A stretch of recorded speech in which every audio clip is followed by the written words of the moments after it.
That's something that's really missing here. If you actually counted the robot population.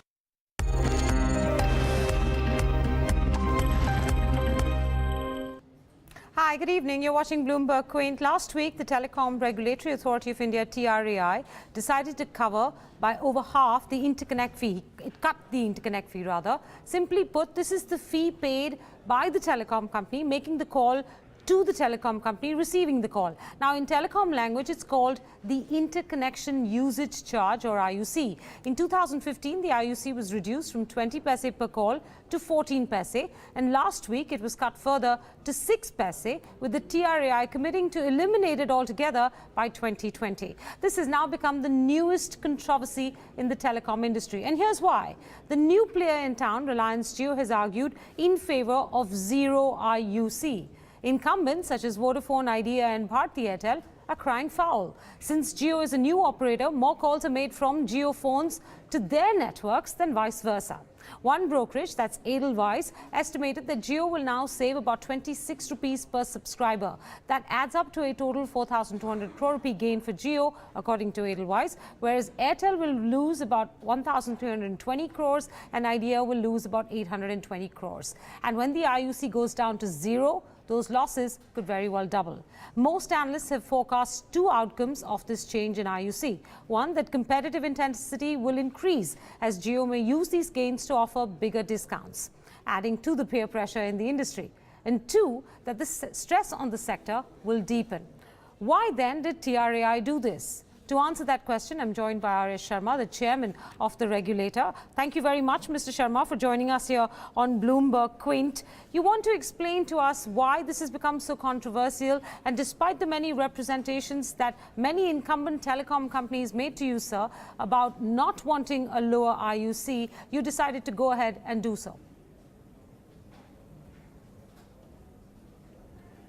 Let me first explain to you, as you yourself said, what is IUC, right? Interconnect user charge, as you yourself just now said, is actually a charge which telecom company B pays to handle telecom company, is call, so to say.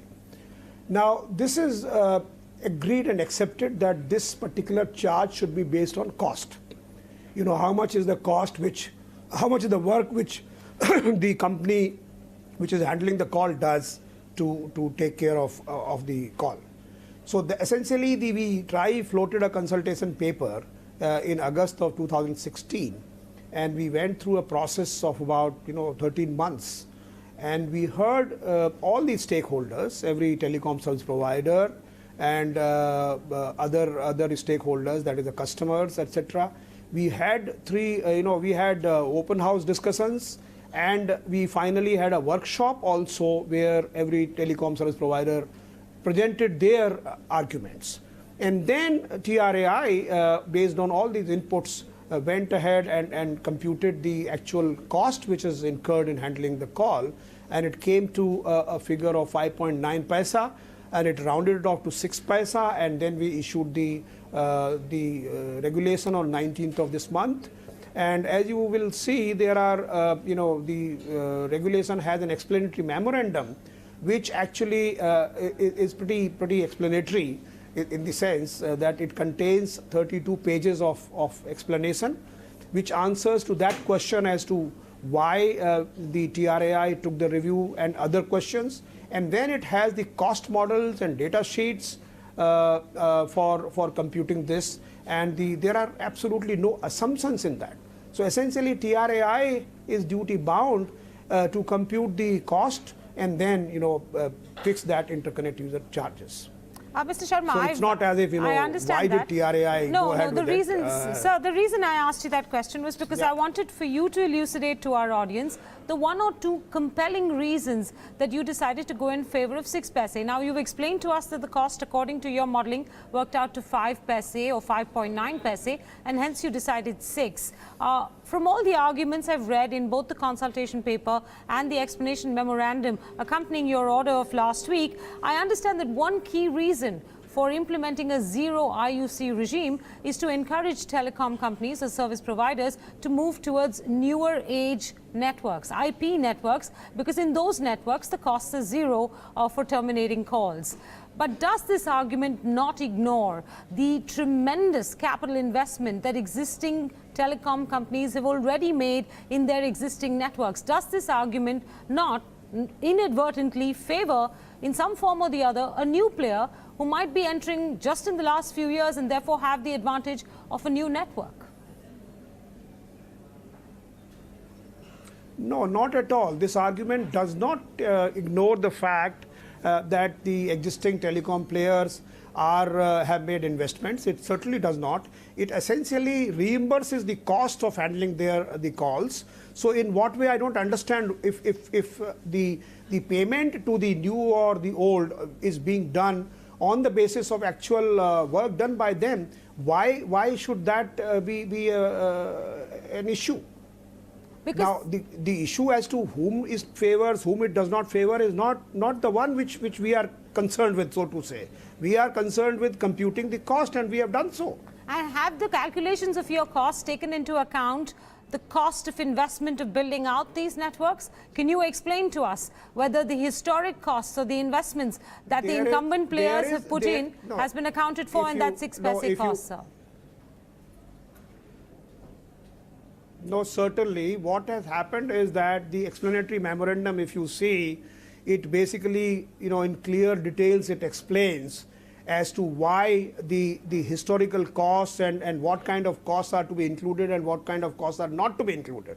So essentially that part you will find that in the model which we have used, the common costs are not to be included.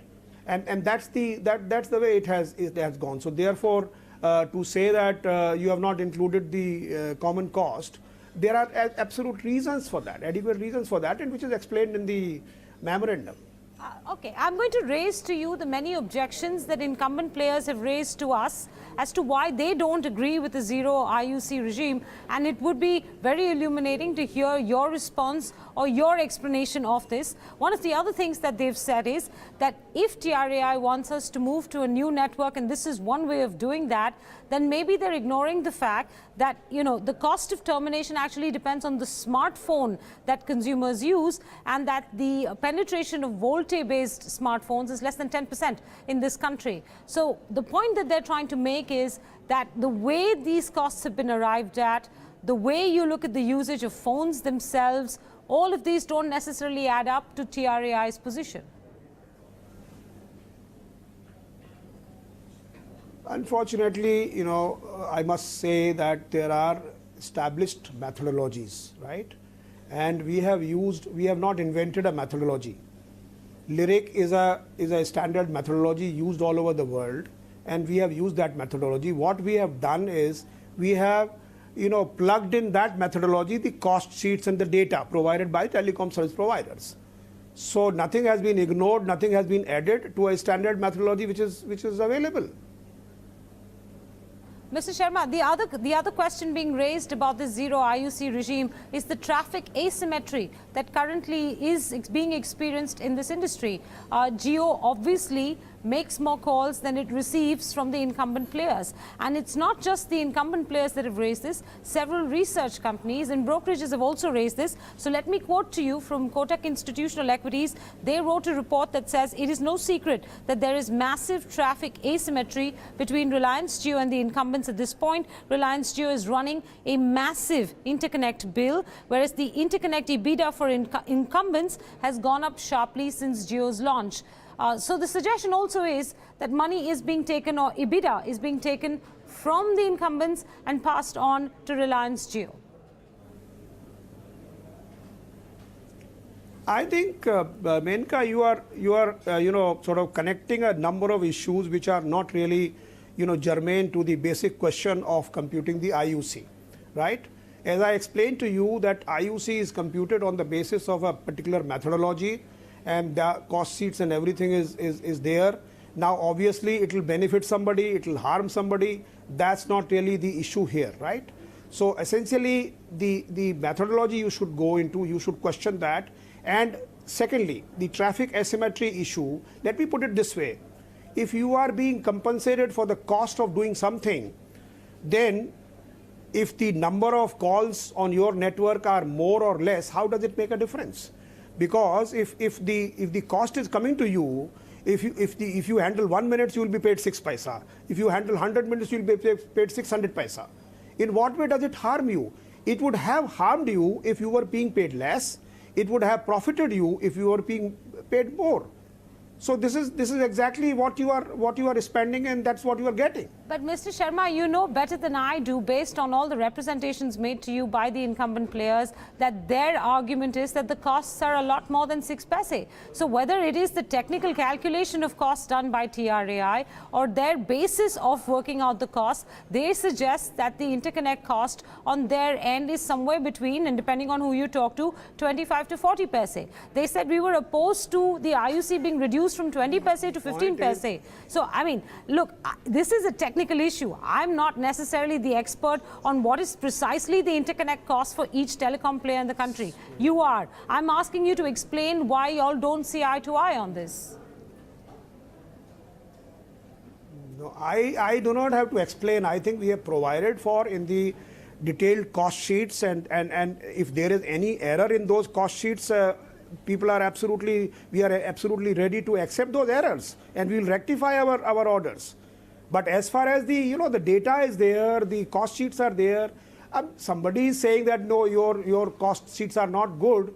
Then you are basically questioning the model itself, and then you are free to question that. That's okay. But as far as we are concerned, we as a regulator have taken this call that this is the model which we have applied, and we have given adequate reasons for applying that model, and this is the result which that model provides, model gives.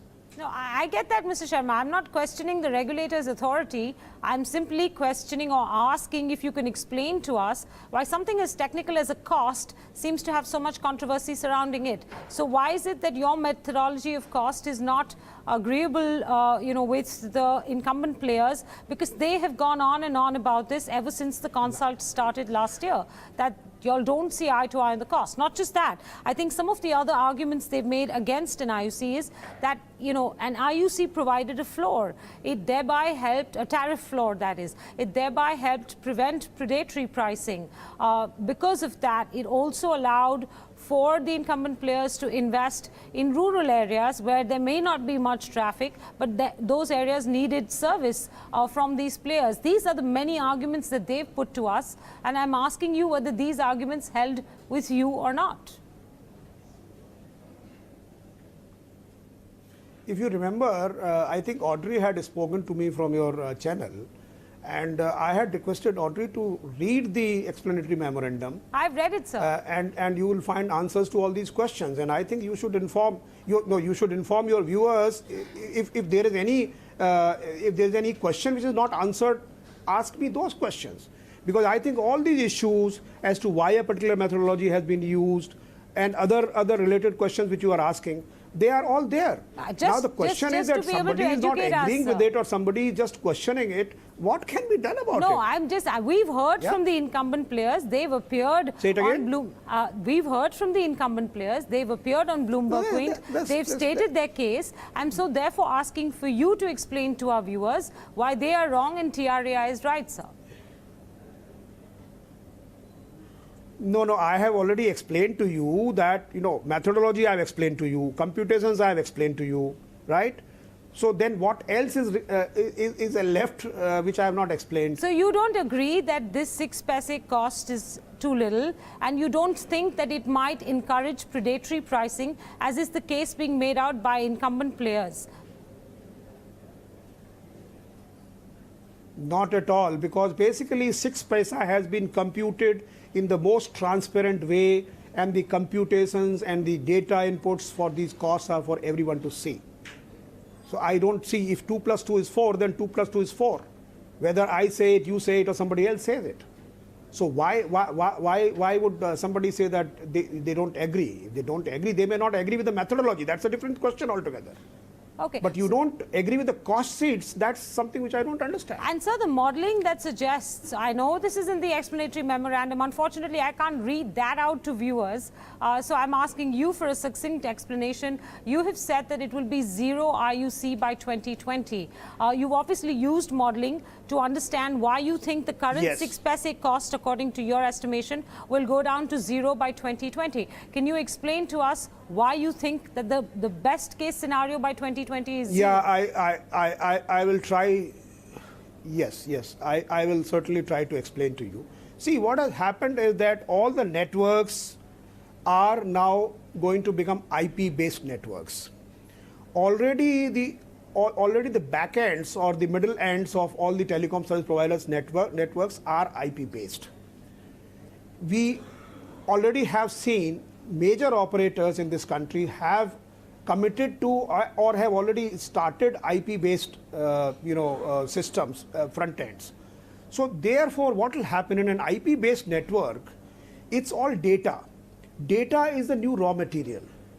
You construct voice from the data, you construct music from the data, you construct pictures, videos, etc. from the data.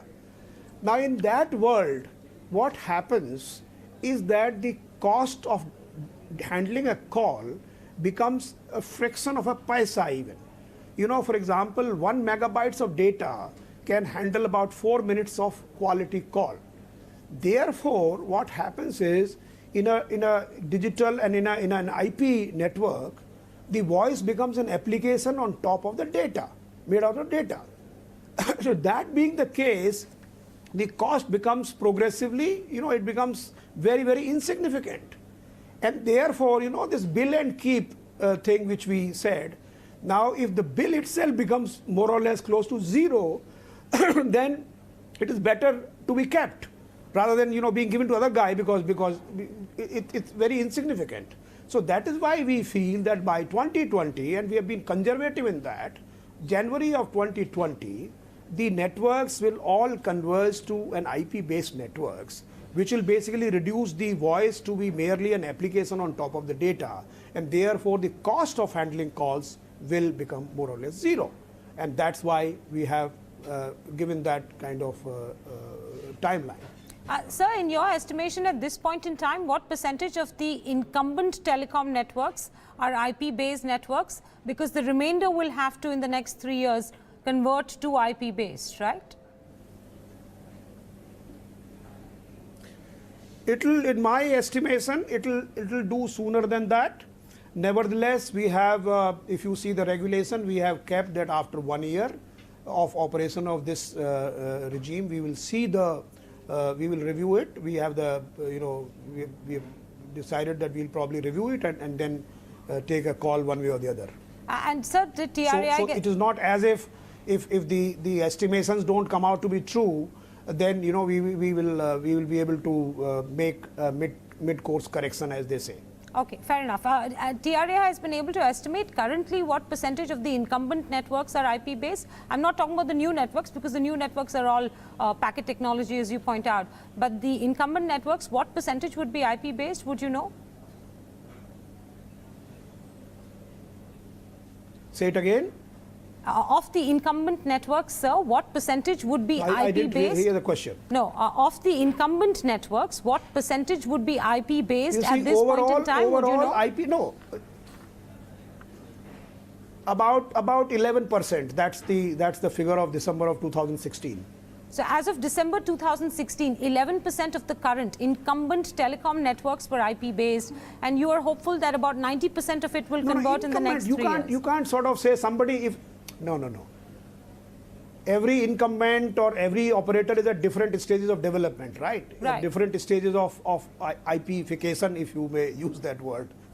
So I can't give you specific operator-wise figures, but what I'm saying overall, not specific operator-wise, sir. Percentage of networks. Yeah, no, I was just trying to estimate and help us understand, what kind of... I was only trying to understand how much IPification, as you called it, is left to do. 89%, as I said, 11% is all IP-based. I got it. One argument that the incumbent players have also been making, and you would know better. In fact, it will be today. Today, if you see, it should be about 15% to 16%. Okay. Every operator, every major operator has committed to IP-based technologies in near future, and they are going to do so. Okay, so I think you've said that you expect that the 85% will be done in the next 3 years, and anyways, you will review the progress within a year or so to see if there is any mid-course correction required. One argument that the incumbent players have made against this zero IUC regime is that they say, and I don't know if this is 100% true or not, you will help me understand this, they say that in very few countries or almost no countries in the world does the calling party pay regime and the bill and keep regime coexist.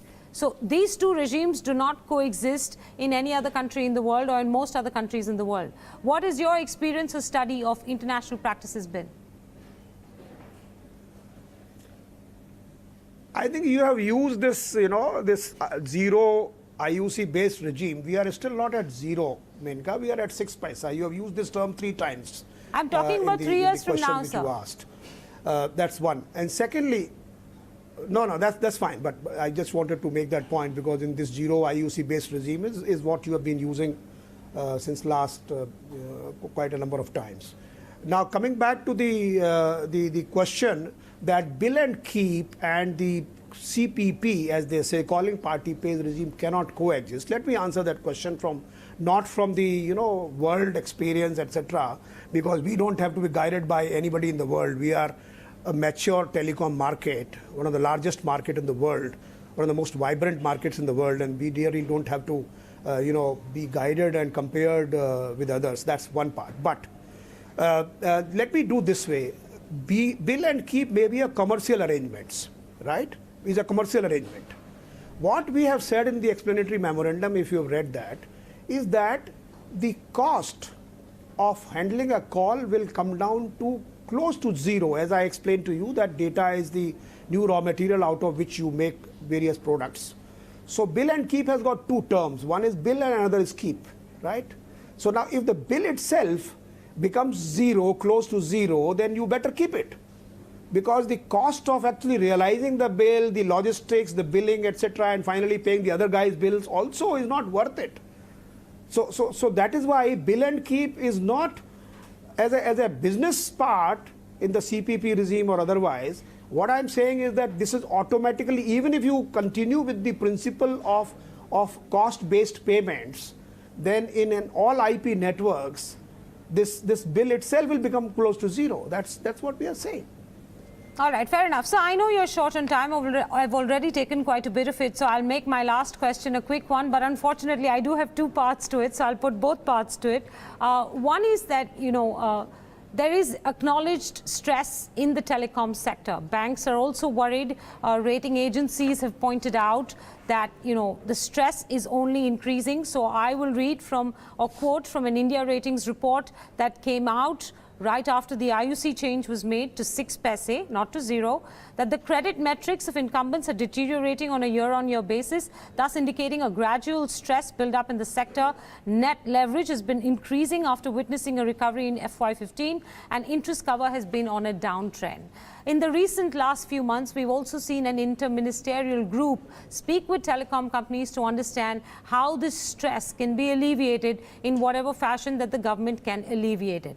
So on the one hand, we have stress. On the other hand, we have now a potential reduction in revenue for the incumbent players. At least that is their allegation and calculation. You may not agree with that. Do the 2 square is my question to you. And the second part of my question is that they have suggested that they might consider going to court.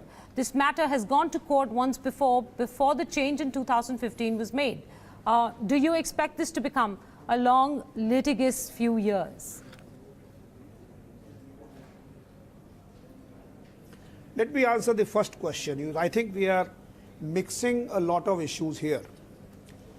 I'm not very sure if the IUC has any connection with the stress in the sector. Whether it increases the stress or decreases the stress, I don't see any connection. Because if IUC is actually a charge, a money which is reimbursed to you as a telecom operator for handling somebody else's call, and that is based on the work done, the payment is based on the work done, then you are basically being compensated for whatever work you do. So in what way does it really increase the stress is not very clear to me.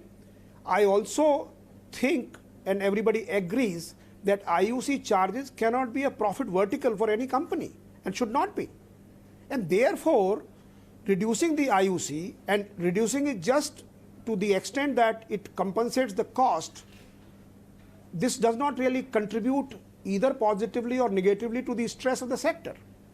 That's the answer to the first question. The second question answer is that, well, in this country, everybody has a right to go to the court.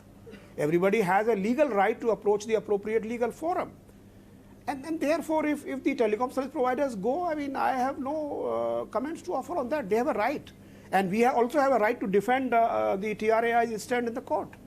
No, absolutely, sir. Do you consider at all that if they make further representations to the TRAI, you might reconsider this 6 paise regime? Is there any scope for that at all, or is this 6 paise regime here to stay? This is a hypothetical question, and I don't want to answer this question. But they will make representations to you, sir. This is not hypothetical. They have done so when the consultation paper was put out. No, so they have. This particular regulation has been made, and after a due deliberation, after a huge amount of consultation in a fully transparent manner, and therefore there is no question of any kind of changing, etc. That doesn't arise. All right, we'll leave it there. Mr. Sharma, thank you very much for your patience and your time and for explaining to me and our viewers exactly why you fixed the IUC at 6 paise and why you hope to go to 0 paise by 2020. That's RS Sharma, the chairman of the TRAI. And as he said, this is a country where everybody has a legal right to represent their case in court. So let's see what the telecom operators do next.